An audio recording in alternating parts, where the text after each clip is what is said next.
Perkenalkan kami dari kelompok 4 dari tugas manajemen investasi. Di sini kami akan mereview hasil makalah yang kami buat dengan perusahaan PT Industri Farmasi dan Sido Muncul atau PT Sido Muncul. Sebelum kita mereview makalah ini, kami akan perkenalkan terlebih dahulu sebelumnya. Yang pertama yaitu saya pribadi, nama saya Ridwan Arsanata Hidayat Putra. Yang kedua, silakan. Nama saya Rinawati. Dan saya Wawan Setiawan. Setelah perkenalan, kami akan membahas bab 1 pendahuluan, yaitu latar belakang masalah yang akan dibahas oleh Saudari Rina. Silakan. Latar belakang masalah perseroan terbuka (TBK) adalah perseroan yang melakukan penawaran umum, sedangkan berdasarkan Undang-Undang PM Perusahaan Publik adalah perseroan yang sahamnya telah dimiliki sekurang-kurangnya oleh 300 pemegang saham dan memiliki modal sektor sekurang-kurangnya 3 miliar rupiah atau suatu jumlah pemegang saham dan modal di sektor yang ditetapkan dengan peraturan pemerintah. Analisis fundamental merupakan analisis yang menghitung nilai intrinsik saham dengan menggunakan data keuangan perusahaan menurut Jogianto tahun 2013. Analisis fundamental lebih menekankan pada penentuan nilai intrinsik dari suatu saham. Di era pandemi COVID-19, jumlah investor tanah air terus bertumbuh di tengah sentimen pandemi. Perusahaan pada bulan Februari 2021, jumlah single investor identification SID saham mencapai 2 juta akun. Jumlah ini naik mencapai 18,05% dari akhir 2020 yang hanya sejumlah 1,69 juta akun. PT Industri Jamu dan Farmasi Sido Muncul juga merupakan salah satu perusahaan bergerak di bidang farmasi. Perusahaan tersebut menarik bagi sekelompok kami karena bergerak di bidang farmasi. Kami ingin menganalisis bagaimana dampak pandemi COVID-19 kepada PT Industri dan Farmasi Sido Muncul. Nah, di sini kita masuk ke bab 2 pembahasan tentang profit perusahaan. Jadi sejak perusahaan PT Sido Muncul lahir dari tangan dingin dan terampil Ibu Rahmat Sulisto yang merintis usaha perumahan dengan 3 karyawan pada tahun 1930 di Yogyakarta. Jadi pada tahun 1940 Ibu Rahmat Sulisto untuk pertama kalinya meracik ramuan jamu gaduan untuk masuk angin yang dinamakan tolak angin. Pemilihan bahan yang berkualitas dari komposisi yang tepat membuat jamu tolak angin disukai masyarakat dan semakin populer. Jadi hampir 20 tahun kemudian pada tahun 1970 dibentuklah Persekutuan Komanditer dengan nama CV Industri Jamu dan Farmasi Sido Muncul. Pada tahun 1975 bentuk usaha Sido Muncul diubah menjadi perseroan terbatas dengan nama PT Industri Jamu dan Farmasi Sido Muncul. Seluruh usaha dan aset dari CV Industri Jamu dan Farmasi Sido Muncul digabungkan ke dalamnya dan dilanjutkan oleh perseroan terbatas tersebut. Di sini juga segmen perusahaannya, segmen usaha dari PT Sido Muncul yaitu pada tahun 2019 tanggal 31 Desember 2019 yang disajikan dalam jutaan rupiah. Jadi di sini ada jenis segmennya. Yang pertama itu ada jamu herbal dan suplemen. Penjualannya itu mencapai 2,063,9955. Pokok penjualannya dia mencapai 722,44449. Laba brutonya mencapai 1341506. Dan yang kedua ada makanan dan minuman. penjualan beban penjualannya itu mencapai 886,232, sedangkan pokok penjualannya 579,736, laba brutonya 306,496. Dan yang ketiga ada farmasi penjualannya mencapai 117,247, bogor penjualannya 84,685, sedangkan laba brutonya 32,62. Di tahun 2020 tanggal 31 Desember ini di segmennya masih sama aja, ada jamu, herbal, dan suplemen. Di sini penjualannya dia mencapai 2221363. Beban pokoknya 759813, sedangkan laba brutonya mencapai 1461550. Yang kedua ada makanan dan minuman.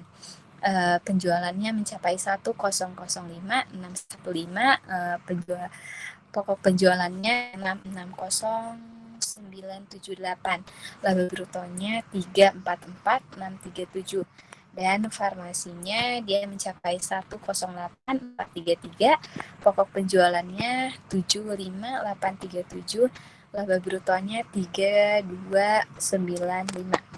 Nah, dari data di atas kita dapat menyimpulkan nih bahwa penjualan segmen jamu herbal dan suplemen mengalami pertumbuhan year on year-nya 7,63%. Makanan dan minuman mengalami pertumbuhan year on year-nya 13,47%. Farmasi mengalami penurunan. Jadi dia penurunannya mencapai minus 7,52%. Sedangkan laba dari setiap segmen di jamu herbal dan suplemen mengalami pertumbuhan year on year-nya 8,95%. Makanan dan minuman mengalami pertumbuhan year on year 12,40%.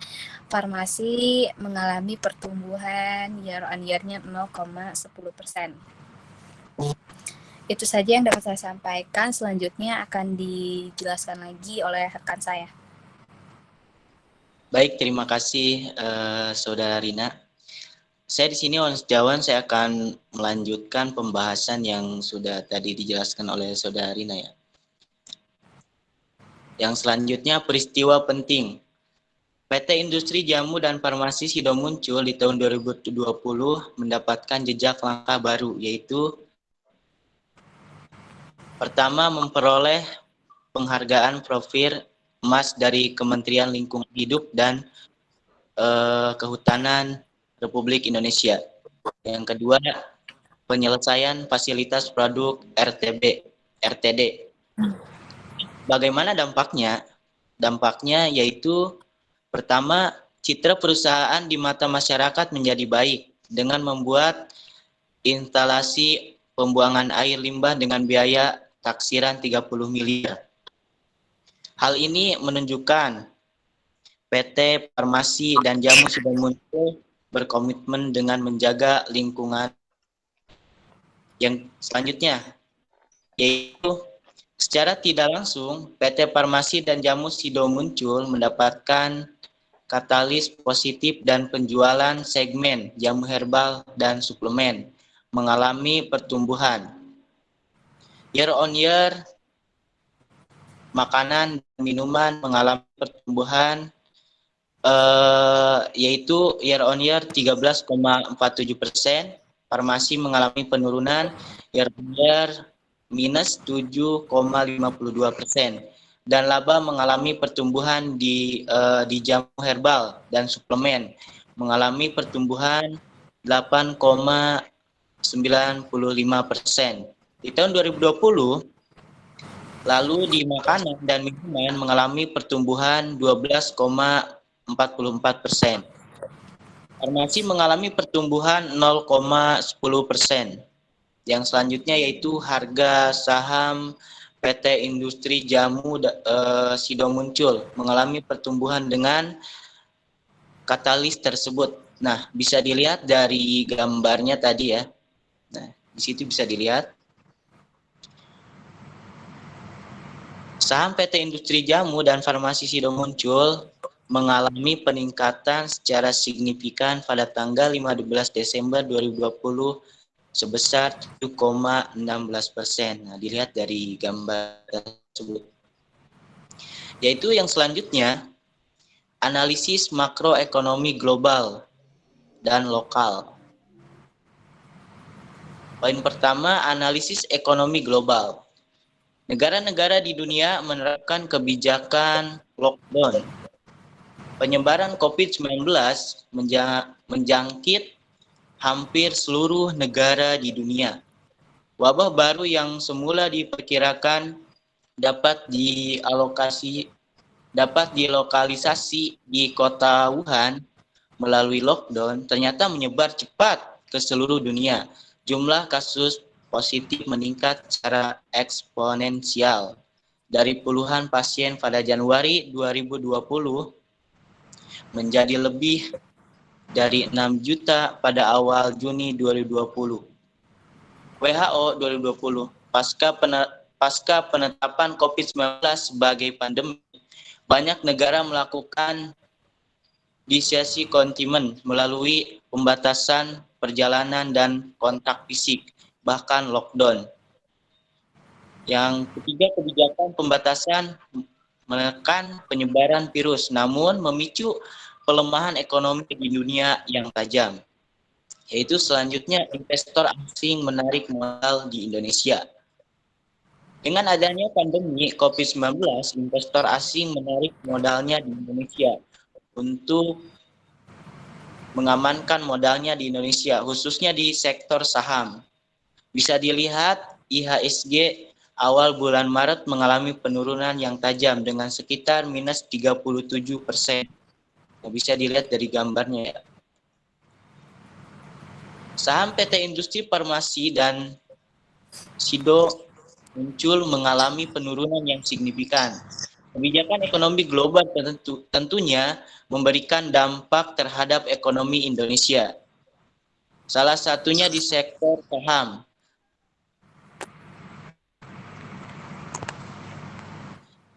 Salah satu perusahaan yang terkena dampak PT Industri Farmasi Sido Muncul bisa dilihat dengan turunnya harga saham yang signifikan dengan presentasi minus 26,20%. Bisa dilihat dari tabel juga ya. Yaitu selanjutnya analisis ekonomi nasional. Dalam menghadapi COVID-19, pemerintah menerapkan kebijakan untuk membangkitkan ekonomi. Salah satunya kebijakan moneter dengan menurunkan suku bunga acuan. Kebijakan suku bunga acuan sepanjang Februari sampai September 2020, Bank Indonesia atau BI telah menempuh bauran kebijakan dalam rangka memitigasi risiko COVID-19 terhadap perekonomian dan mendorong program pemulihan ekonomi nasional atau PEN. Bank Indonesia memperkuat seluruh instrumen bauran kebijakan yang dimiliki untuk menjaga stabilitas nilai tukar rupiah, mengendalikan inflasi dan mendukung stabilitas sistem keuangan. Kebijakan akomodatif Bank Indonesia ditempuh melalui pemotongan suku bunga. Sejak awal 2020, Bank Indonesia telah menurunkan B17 DVRR sebesar 100 BPS menjadi 4%.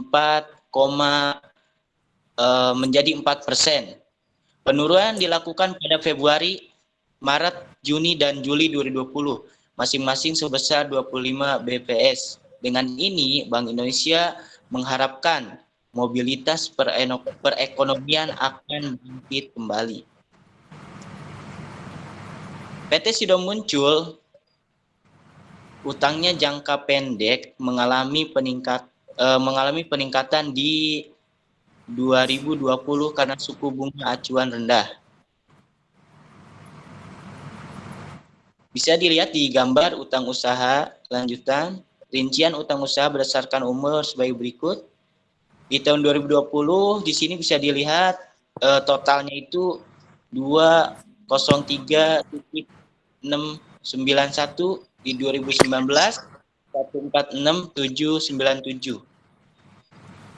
Lanjut, PT Sido Muncul utang untuk kegiatan ekspansi di sektor strategi bisnis dengan mengubah offline menjadi online. Penjualan dan laba bersih PT Industri dan Jamu Sido Muncul mengalami pertumbuhan. Pada tahun 2020 terjadi kecenderungan perubahan pola pembelian konsumen dan offline ke online. Oleh karena itu, perseroan melakukan peningkatan dan perbaikan penjualan melalui platform digital, e-commerce atau marketplace yang ada di samping memperbaiki web penjualan Sido Muncul. Strategi ini berhasil meningkatkan penjualan e-commerce hingga 11 kali lipat dibandingkan tahun 2019. Perseroan juga fokus untuk meningkatkan penjualan di modern outlet dengan menambah ketersediaan produk. Listing produk baru diprioritaskan di modern outlet di tengah kondisi pandemi. Nah, di sini bisa dilihat juga di laporan keuangannya ya. Laba tahun berjalannya, laba bersihnya 93,4016. 2019-nya 807.689. Yang selanjutnya itu di sini PT Sido Muncul juga memiliki persaingan ya. Posisi persaingan, PT Industri Jamu dan Farmasi Sido Muncul Tbk bergerak di bidang kesehatan. Ada beberapa kompetitor di antaranya. Jadi ada beberapa pesaing ya. Yang pertama yaitu PT Kalbe Farma Tbk dan PT Kimia Farma Tbk atau KF. Nah, bisa dilihat di bawah ada perbandingan penjualan dan laba bersih Sido Muncul, PT KLBF dan PT KF. Pada tahun 2019 nama perusahaannya PT Industri Farmasi dan Sido Muncul Tbk. Nah, di sini bisa dilihat untuk triliunan ya 3,067.343. Nah, di situ penjualan tahun 2019 dan penjualan tahun 2020-nya yaitu 3.335.411. Yang untuk selanjutnya itu PT Kalbe Farma Tbk 22 atau 22.633.476.361.083 di dalamnya 23.112.654.224. Yang selanjutnya itu PT Kimia Farma Tbk penjualan tahun 2019 9,400.53476 di tahun 2020 10.006.173.023. Nah, untuk selanjutnya yaitu di tabelnya ada laba bersih. Laba bersih di tahun 2019 PT Farmasi dan Sido Muncul Tbk yaitu sebesar 807.689.00.00. Laba bersih di tahun 2020-nya 934.016.00.00. Selanjutnya yaitu laba bersih tahun 2019 PT Kalbe Farma Tbk mencapai 2.537.601.823.45.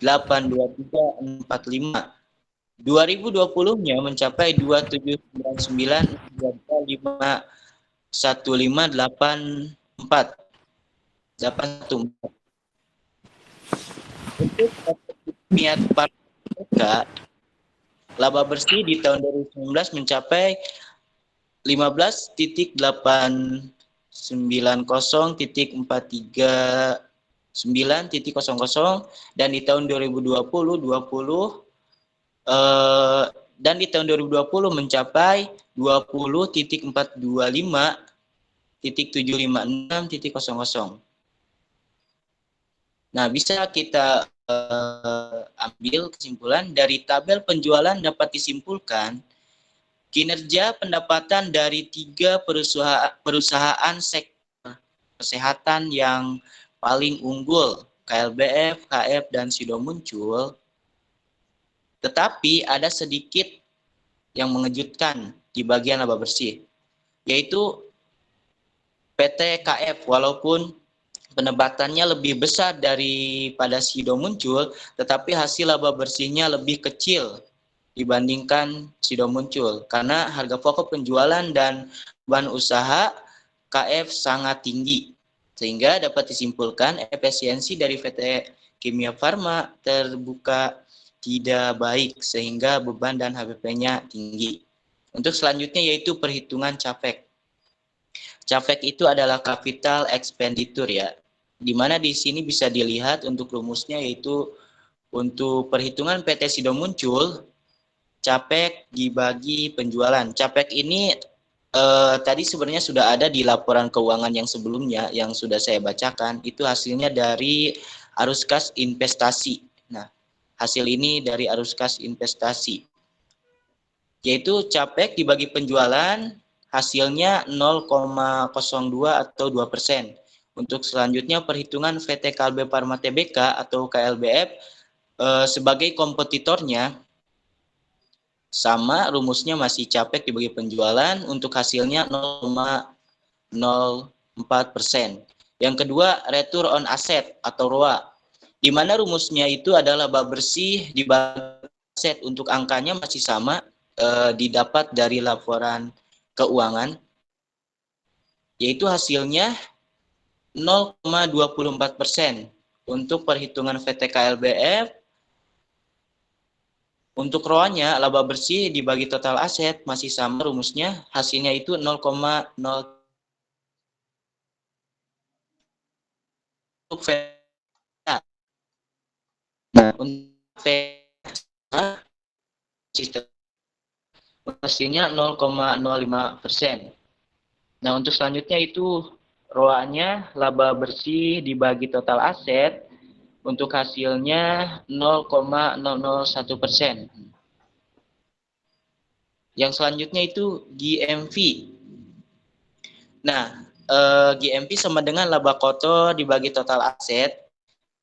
Laba kotornya yaitu 3657.131.191 dibagi 17.562.816.673. Hasilnya 0,05%. Yang selanjutnya biaya pemasaran. Nah, biaya pemasaran ini didapat dari laporan keuangan juga, yaitu jurnalnya iklan ya. Hasil angkanya itu didapat dari laporan keuangan yaitu 413.150.494 dibagi 10.006 173.023, hasilnya 0,04%. Yang selanjutnya ancaman produk pengganti. Nah, ancaman produk pengganti untuk di bidang kesehatan ya, terutama di bidang kesehatan, yaitu ada jamu tradisional.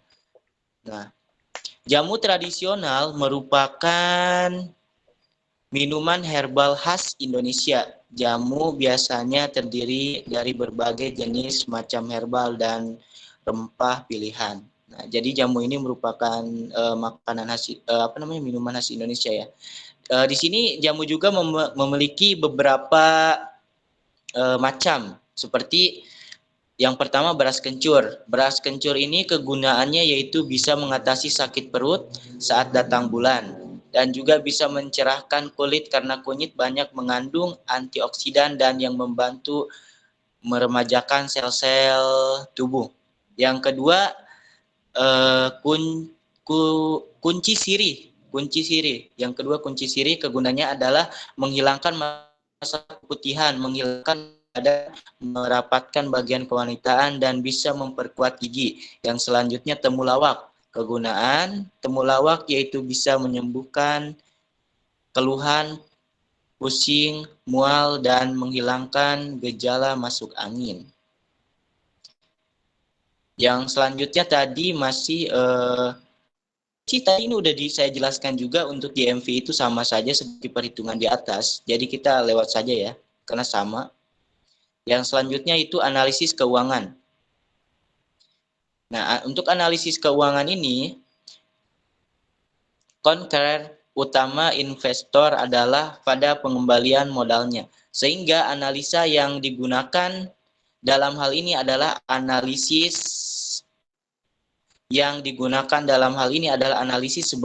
seberapa banyak tingkat pengembalian kepada investor atau yang populer disebut ROE atau Return on Equity. Teknik analisis yang paling banyak digunakan adalah Dufresne analysis, di mana ada 3 indikator yang mempengaruhi besar kecil ROE. Berikut hasil perhitungan pada PT Industri Farma dan Jamu sudah muncul TBK, Return on Equity, atau ROE. Untuk rumusnya yaitu ROE sama dengan laba bersih dibagi ekuitas. Untuk angkanya sama, masih didapat dari laporan keuangan, yaitu 934.016 dibagi 32211740. Hasilnya itu 0,28%. Untuk selanjutnya net profit margin atau NVM sama dengan laba bersih dibagi penjualan, hasilnya 0,28. Untuk selanjutnya AT penjualan dibagi aset, angkanya 3.335.411 dibagi 334.916, hasilnya 0,99. Untuk selanjutnya itu leverage sama dengan aset dibagi ekuitas. Untuk angkanya 3.349 516 dibagi 3221 740, yaitu hasilnya 1,3. Jadi itu tadi pembahasan. Untuk selanjutnya akan dilanjutkan oleh teman saya, silakan. Saya akan melanjutkan dari poin 2.5, yaitu valuasi saham. Jadi cara menghitung harga wajar saham dengan banyak metode sebenarnya. Salah satunya itu metode DCF atau discount cash flow. Nah, cara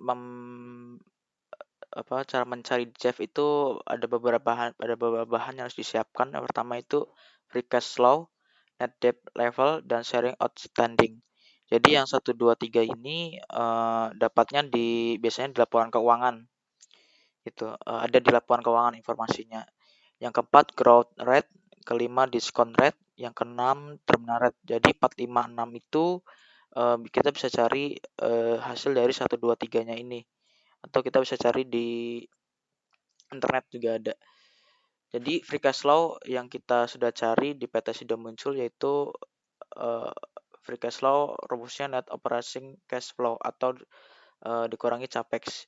Jadi kita sudah mencari di 2020, yaitu dapat di 1035754 dikurangi 2092 sama dengan 1033663.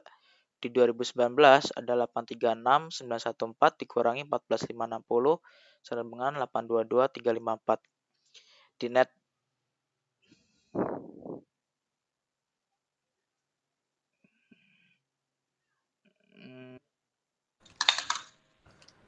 Oke guys, tadi ada kesalahan teknis. Jadi tadi free cash flow itu rumusnya net operating cash flow dikurangi capex.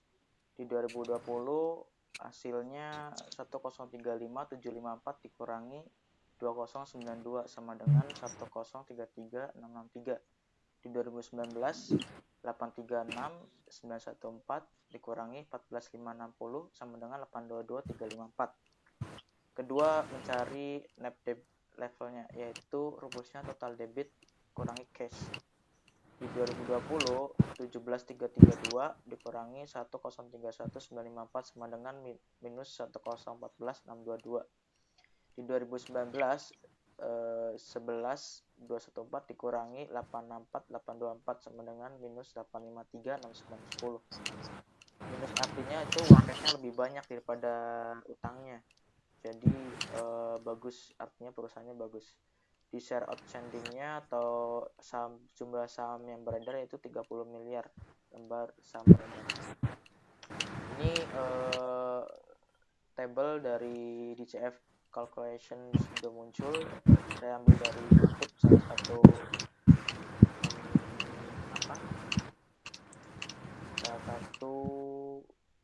yang ditunjuk untuk bahan pembelajaran.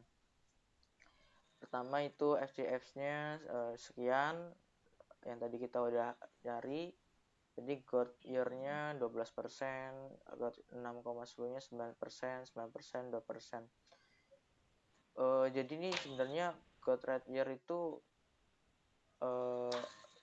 harus di atas obligasi kan rata-rata 6%. Jadi kita setidaknya di atas obligasi. Persennya ini harus di atas 6%.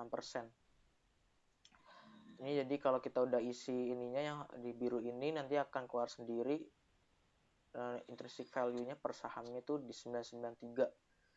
Current price-nya itu 760, current MOS-nya atau itu mostly margin of safety 99% ya 30%, jadi 760 ke 993 ke 695 itu jaraknya 30%, halnya seperti itu. Jadi kalau saham itu turun, ideal belinya itu di 695. Tapi kalau harganya naik di 993, artinya saham itu sudah melebihi harga intrinsik saham tersebut gitu.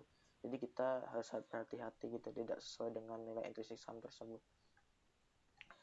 Selanjutnya itu resiko investasi. Ada 3 tipe resiko investasi, yaitu resiko pasar, resiko kredit, dan resiko likuiditas. Yang pertama yaitu risiko pasar. Definisinya itu risiko pasar adalah suatu resiko yang timbul karena menurunnya nilai suatu investasi karena pergerakan pada faktor-faktor pasar. Jadi gampangnya bisa dari faktor dolar US ya.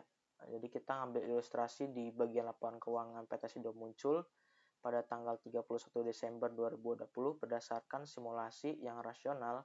Jika nilai tukar rupiah terhadap dolar Amerika Serikat melemah atau menguat sebesar 10% di 31 Desember 2019, melemah atau menguat sebesar 10%, dengan seluruh variabel-variabel lain tidak berubah, maka laba sebelum beban pajak penghasilan untuk tahun yang berakhir pada tanggal 31 Desember 2020 akan lebih tinggi, lebih rendah sebesar 1062 31 Desember 2019, lebih tinggi atau lebih rendah sebesar 4609, terutama sebagai akibat dari keuntungan atau kerugian selisih kurs penjabaran kas dan setara kas piutang usaha dan utang usaha dalam dolar US.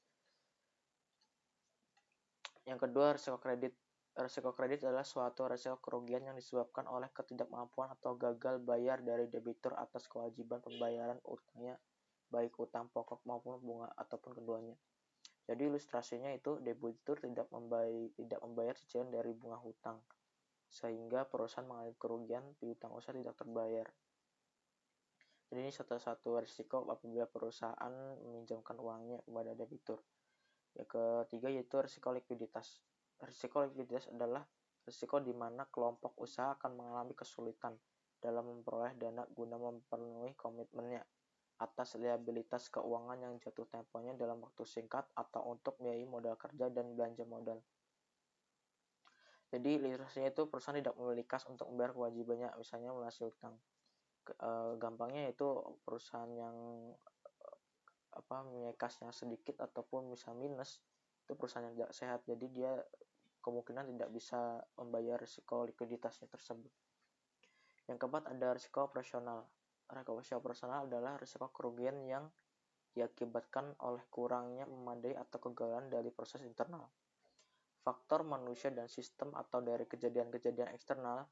Risiko ini melekat dalam semua proses bisnis, kegiatan operasional, sistem, dan layanan kelompok usaha. Ilustrasinya adalah gagalnya dalam strategi marketing campaign mengakibatkan kerugian operasional bagi perusahaan. Contohnya yaitu menerapkan manajemen risiko dalam melakukan usahanya agar sesuai dengan rencana. Jadi perusahaan kalau menjalankan strateginya Kalau strategi itu gagal, bisa masuk ke risiko operasional. Jadi biaya itu bisa dibilang dibuang cuma-cuma karena gagal. Bisa kemasuk risiko operasional tersebut. Yang 2.7 tata kelola perusahaan Good Corporate Governance atau GCG. Seluruh insan perseroan telah berkomitmen untuk menerapkan prinsip-prinsip GCG di dalam pengelolaan perusahaan, sejalan dengan nilai-nilai sudah muncul yang menjunjung tinggi integritas, keberagaman, berkomitmen untuk bekerja di atas standar, serta menempatkan kepentingan pemangku kepentingan masyarakat dan lingkungan sekitar sebagai prioritas utama. Sistem tata kelola perusahaan yang baik atau Good Corporate Governance di SIDO muncul adalah implementasi dari nilai-nilai tradisi yang telah dibangun dan dianut secara turun-temurun. Nilai-nilai budaya yang disebut nilai-nilai SIDO tersebut kemudian menjadi paduan dalam setiap proses bisnis dan dasar evaluasi bagi pencapaian perusahaan. Nilai-nilai SIDO muncul menjunjung tinggi integritas, keberagaman, berkomitmen untuk bekerja di atas standar, serta menempatkan pemangkuan kepentingan. Pemangkuan kepentingan itu bisa investor, bisa pemegang saham, masyarakat, dan lingkungan sekitar sebagai prioritas utama. Seluruh insan perseroan telah berkomitmen untuk menerapkan prinsip-prinsip GCG di dalam pengelolaan perusahaan sesuai peraturan perundang-undang dan best practice. Kualitas penerapan GCG dievaluasi secara berkala dan ditingkatkan melalui penyempurnaan perangkat dan kebijakan GCG dan prosedur operasi standar SOP untuk memastikan penerapan GCG berjalan semakin baik. Selain itu, perseroan telah memiliki pedoman dan kebijakan GCG, soft struktur GCG, sebagai paduan bagi seluruh insan perseroan untuk menerapkan praktik GCG terbaik dalam setiap aktivitas bisnis, antara lain 1. Pedoman dan kode etik perusahaan. Kedua, pedoman dan kode etik Dewan Komisaris dan Direksi. Ketiga, piagam komite audit. Keempat, piagam audit internal. Kelima, pedoman kinerja komite nominasi dan remunerasi. Selanjutnya, berbagai operasi standar SOP yang ditinjau dan disempurnakan secara berkala untuk menjaga kualitas produk perseroan. Mekanisme pengambilan keputusan di perusahaan SIDO muncul. Yang pertama itu semua keputusan diambil melalui pemungutan suara secara lisan. Jadi ini biasanya dilakukan oleh ROPS pada saat ROPS. Kedua, suara yang dikeluarkan oleh pemegang saham berlaku untuk seluruh saham yang dimilikinya. Ketiga, keputusan adalah sah apabila disetujui oleh lebih dari 1/2 bagian dari jumlah suara seluruh saham dengan hak suara yang hadir dalam ROPS. 2.8 Ringkasan dan saran investasi. Untuk investor jangka pendek, kita melihat dari acuan dari gambar tersebut. SIDO memiliki kinerja yang baik dengan pertumbuhan profitabilitas yang baik. Akan tetapi saat ini lebih baik wait and see karena masih sideways. Jadi pergerakan saham ini trennya itu masih bergerak sideways. Sideways itu masih tidak turun, tidak naik, jadi masih standar yang sesuai yang gambar tersebut. Jika belum punya, wait and see aja, pergerakan masih sideways. Jika sudah punya, bisa perhatikan resistance sebagai rawan profit taking. SIDO secara teknikal mengalami trend sideways. Dalam jangka pendek berpotensi konsolidasi di support 670 hingga resistance 775. Jadi yang dimaksud dengan perhatikan resistance sebagai rawan profit taking itu resistance itu yang di atas ini. Di resistance 775 biasanya di antara resistance ini para investor jangka pendek atau yang disebut trader itu mengambil keuntungan profit gitu. Jadi kita sebagai investor jangka pendek kita harus memperhatikan yang resistance area ini. Yang kedua, untuk investor jangka panjang. Jika dilihat fundamental saham di atas, untuk net profit saham SIDO per tahunnya itu dari 2016 sampai 2022 mengalami pertumbuhan. Dilihat dari market cap mengalami pertumbuhan, artinya sebenarnya pada Farmasi dan SIDO muncul mempunyai fundamental yang bagus. Dan PT SIDO muncul rajin membagikan dividen para pemegang saham. Menurut kami atau kelompok kami, PT SIDO muncul perusahaan yang bagus untuk jangka panjang dan termasuk perusahaan defensif. Defensif artinya jadi tidak terpengaruh dari ekonomi global, tidak terlalu berpengaruh gitu. Namun harus diperhatikan ekonomi, apalagi di zaman pandemi ini kita sebagai investor harus objektif. Bab 3 penutup. Kesimpulan, PT Sido Muncul merupakan satu-satunya pabrik jamu berstandar farmasi yang memproduksi suplemen, serbuk suplemen berenergi dan dikonsumsi oleh masyarakat Nusantara maupun mancanegara. PT Industri Jamu dan Farmasi Sido Muncul merupakan salah satu perusahaan bergerak di bidang farmasi dengan berbagai macam produk seperti tolak angin, tolak linu, Koko Bima Energi, Alang Sari Plus, kopi jahe Sido Muncul, Kuku Bima kopi ginseng, susu jahe, jamu komplit, dan kunyit asam. PT Sido Muncul ini memiliki pemasaran yang baik, walaupun di masa pandemi pemasarannya tidak menurun dibandingkan dengan PT Kaba Pharma. Terbuka dan PT Pharma, Kimia Farma terbuka sebagai saingannya. PT Sido Muncul ini masih unggul di atas keduanya. Saran, diharapkan pembaca dapat mengetahui dan mempelajari dari informasi PT Industri Jamu dan Farmasi Sido Muncul sehingga dapat menambah wawasan. Sebaiknya pembaca bisa mempelajari lebih dalam tentang fundamental perusahaan di atas agar jika kita akan menjadi investor suatu saat, kita sudah mengetahui dasarnya, serta dapat bermanfaat bagi perkembangan ekonomi negara Indonesia dan bermanfaat untuk kedepannya. Sekian dari review makalah kami. Apabila ada salah kata atau mungkin ada kurang-kurang kata atau kata-kata yang kurang berkenan, kami mohon maaf. Wabillahi taufiq wa hidayah. Wassalamualaikum warahmatullahi wabarakatuh.